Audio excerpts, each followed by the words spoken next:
हाँ भाई, राम राम सभी को। उम्मीद है वैसे भी लोग अच्छे होंगे। तो भी अपने ग्रुप सी की जो भर्ती चली हुई भी, उससे संबंधित एक नया नोटिस आया है, तो उसके बारे में बात करेंगे कि भाई जो नया नोटिस है क्या। दूसरी उसके साथ हम बात करेंगे भाई जो नोटिस आया है वो नोटिस किस रिगार्डिंग है। और उसके अलावा हम बात करेंगे भी जो ग्रुप 56 की जो अपनी भर्ती और ग्रुप 57 और जो हरियाणा पुलिस जितने भी ग्रुप सी के अंदर जो पोस्ट और ग्रुप थे भाई, उन सब का रिजल्ट अभी कब आएगा और अभी रिजल्ट क्यों नहीं आ रहा। तो उन सब चीज़ों के बारे में इस वीडियो में डिटेल से डिस्कशन करेंगे भाई। तो वीडियो कंप्लीट वॉच करना। पहली बात जो भाई नोटिस आया है वो नोटिस ये है कि भाई आपको पता है अपना ग्रुप सी की जो भर्ती है भाई, उसके अंदर आपसे पोस्ट प्रेफरेंस की जो है वो अप्लाई करवाई जा रही है। भाई आप अपनी जो प्रेफरेंस है पोस्ट की वो डालो। तो भाई इसका जो पहला नोटिस आया था वो 30 तारीख को आया था। उसके बाद उन्होंने बोला कि 30 तारीख के नोटिस के अंदर कि भाई इसकी जो डेट है वो 1 अक्टूबर तक है। परंतु भाई हो सकता है अभी वहाँ पे कुछ बच्चे रह गए हों, तो सरकार ने क्या किया भाई, डेट को एक्सटेंड किया और 2 अक्टूबर कर दिया।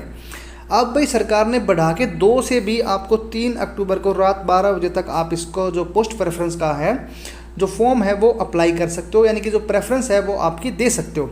अब आप खुद को समझने की आवश्यकता है भाई। देखो क्या है कि इतने बच्चे हैं नहीं ग्रुप सी के अंदर जो जिन्होंने पोस्ट प्रेफरेंस डालनी है कि इनका जो नोटिस का जो प्रेफरेंस का जो टाइम है वो 2 से 3 दिन 4 दिन तक इनको एक्सटेंड करना पड़े।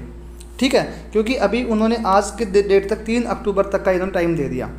तो भी ये आपको समझ में आ रहा होगा कि भाई बिल्कुल डायरेक्टली कल भी पता लग गया था, वैसे न्यूज़ भी आ रही थी, परंतु सरकार ने इसके बारे में बताया नहीं भाई, HSSC ने इसके बारे में बताया नहीं कि जो HSSC ने भाई इलेक्शन कमीशन को क्या लगाई थी, जो परमिशन के लिए जो लेटर लिखा था ना भाई, उसकी परमिशन डिक्लाइन हो गई है।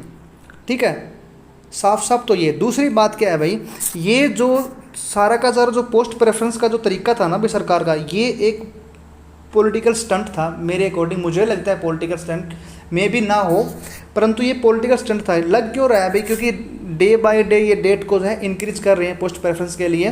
तो इन्होंने पॉलिटिकल स्टंट खेला कि भाई इलेक्शन की जो डेट है हरियाणा के अंदर आपको पता है 5 अक्टूबर की भाई। ठीक है, तो भी इस डेट से इन्होंने कुछ दिन पहले माहौल क्रिएट कर दिया कि भाई भर्ती होने वाली, रिजल्ट आने वाला है। तो इन्होंने क्या कर दिया, पोस्ट प्रेफरेंस के लिए आपके पास पोस्ट प्रेफरेंस मांगनी इन्होंने शुरू कर दी। ठीक है, तो इससे क्या हुआ भाई, पब्लिक के अंदर या बच्चों के अंदर ये एक उम्मीद जग गई कि भाई रिजल्ट आएगा और मुझे ज्वाइनिंग मिल जाएगी।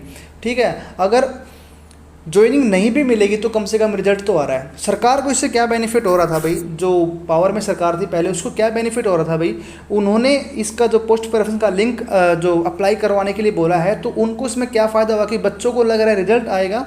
तो अगर रिजल्ट आया तो भाई वेल एंड गुड है, तो क्रेडिट सरकार को मिलेगा ही मिलेगा, और मिलना भी चाहिए भाई। कोई अगर इंसान कोई काम कर रहा है तो उसको उसका जो है क्रेडिट मिलना चाहिए। ठीक है, दूसरी बात क्या थी भाई, अगर मान लो अभी जैसे इनकी जो परमिशन है वो डिक्लाइन हो गई भाई, परमिशन नहीं मिली, तो अब क्या हुआ भाई कि माहौल तो क्रिएट हो गया ना सरकार के पक्ष में। ठीक है, क्यों हो गया कि सभी बच्चों को लगने लग गया कि भर्ती ये होएगी, आज नहीं तो कल होएगी। ठीक है, क्योंकि इन्होंने पोस्ट प्रेफरेंस आपसे मांग रही, तो अभी सभी बच्चों को ये लग रहा है। तो मेरे अकॉर्डिंग क्या है कि ये सारा का सारा एक पॉलिटिकल स्टंट था, पॉलिटिकल एजेंडा था, पार्ट ऑफ पॉलिटिक्स था।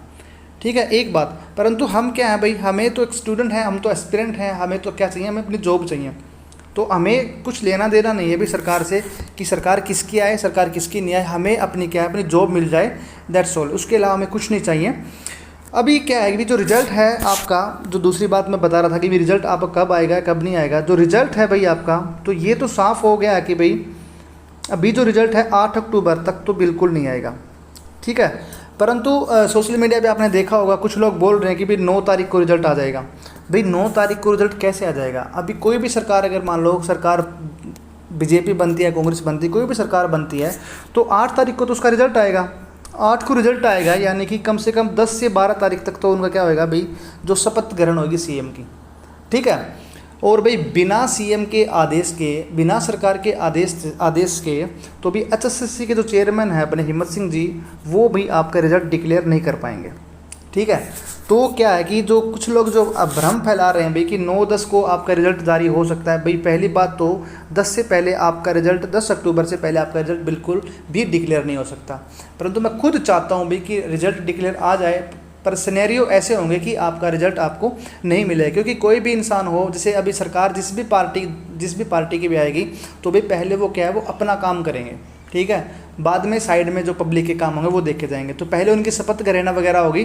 तो भाई मुझे नहीं लगता कि भाई आपको किसी भी तरीके के किसी भी मतलब कोई भी कैंपेन में पार्टिसिपेट करना चाहिए, क्योंकि वहाँ पे आपकी waste of energy, waste of money और वेस्ट ऑफ टाइम है। ठीक है। तो भाई 10 से पहले तो आपका रिजल्ट बिल्कुल भी नहीं आ सकता। उसके बाद भाई रिजल्ट अगर सेम सरकार रिपीट होती है तो हाई चांस है भाई आपका जो रिजल्ट है वो अक्टूबर के अंदर ही आ जाएगा भाई, अगर सेम सरकार इन केस रिपीट होती है तो। और अगर सरकार चेंज होती है तो ये हो सकता है भाई रिजल्ट थोड़ा बहुत डिले हो जाए, परंतु डरने की ज़रूरत नहीं है भाई, क्योंकि कुछ लोग क्या है कि भ्रम फैला रहे हैं भाई सोशल मीडिया के ऊपर, यूट्यूब पे कहीं आपने देखा होगा कि क्या अगर सरकार रिपीट नहीं होती है, अगर दूसरी सरकार आती है तो भाई जो भर्ती है पूरी की पूरी सीईटी की, भाई इसको क्या कर देंगे, ये रद्द कर देंगे, नल एंड वॉइड कर देंगे। भाई पहली बात तो ये इसको वो रद्द नहीं कर पाएंगे, कैंसिल नहीं कर पाएंगे भर्ती को। क्यों? क्योंकि कोर्ट की गाइडलाइन के अंदर हो रही है भर्ती भी पूरी। ठीक है। तो इस चीज़ से आपको डरने की बिल्कुल आवश्यकता नहीं है कि भाई भर्ती आपकी रद्द हो जाएगी, भर्ती आपकी रद्द नहीं होएगी भाई। और रही बात भाई आपकी वोट की, तो भाई मैं नहीं बोल रहा आप किस पार्टी को वोट करोगे, आप अपने विवेक से, आप अपने विवेक से देखो कि भाई आपको किसको वोट देनी है, आपको किसको वोट देने से फ़ायदा होगा।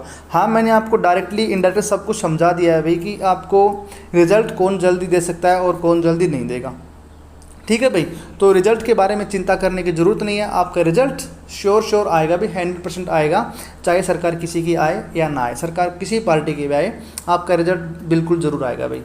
ठीक है। तो भाई आशा करता हूँ भाई जो मेरी बातें हैं वो आपको समझ में आई होंगी। मेरा सिर्फ वीडियो बनाने का मकसद यहाँ ये था भाई कि जो यूथ के अंदर, अपने एस्पिरेंट के बच्चों के अंदर जो माइंड के अंदर भाई जो नेगेटिविटी फैली हुई है ना भाई, उसको लेके आने की ज़रूरत नहीं है। आप रिलैक्स रहो और आप लाइफ में जो भी काम कर रहे हो उसको करते रहो, और जो पढ़ाई करने वाले बच्चे हैं भाई वो पढ़ाई करते रहें। आगे आपको पता है आपके बहुत सारे एग्जाम होने वाले हैं, जैसे रेलवे के अंदर बहुत से एग्जाम, जैसे NTPC वगैरह के एग्जाम अभी रेलवे के अंदर।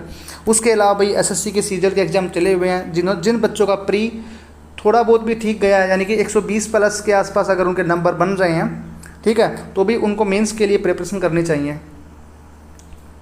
ठीक है। Mains regarding, CGL regarding, NTPC regarding, या फिर हरियाणा किसी भर्ती रिगार्डिंग अगर आपकी कोई भी प्रॉब्लम आती है भाई किसी भी चीज़ से संबंधित, तो भाई आप कमेंट में कमेंट कर सकते हो और पूछ सकते हो भी आपको कोई भी किसी प्रकार की प्रॉब्लम है तो। ठीक है। तो आज की वीडियो यहीं तक भाई। राम राम, सभी को धन्यवाद।